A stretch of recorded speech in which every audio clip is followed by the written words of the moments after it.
আমরা সেদিন গেলাম সিআরবিতে, প্রায় অনেক দিন পরেই এখানে যাওয়া। আর উপরের দিকের গাছগুলো, চারপাশের গাছগুলো আমার অনেক বেশি ভালো লাগে দেখতে। যেহেতু আমরা বিকাল টাইমে গিয়েছিলাম, সো অনেক বেশি মানুষ ছিল।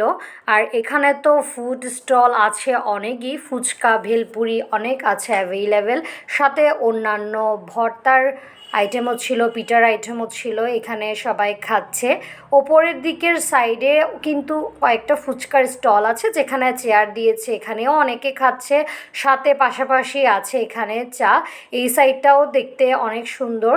আর আমরা নিচের দিকে নেমেই এই আনারসের ভ্যানটা দেখতে পাই, এখান থেকে আমরা আনারস খেয়েছিলাম। এরপর চলে গেলাম আমরা জামালখানে। জামালখানে গেলে তো ওনার এই ফুচকাটা আমার খাওয়া হয় মাস্ট।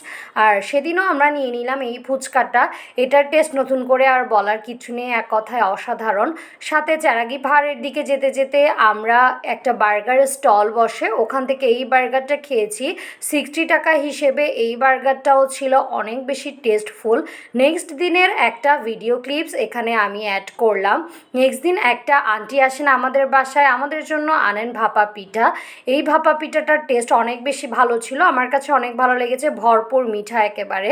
আর আমি এদিকে বানিয়েছিলাম চিকেন পাস্তা। আমার চিকেন পাস্তার রেসিপি কিন্তু আমার ভিডিওতে অনেকগুলোই আছে, চাইলে দেখে নিতে পারেন। সাথে এখানে ফুটছে গরম গরম চা।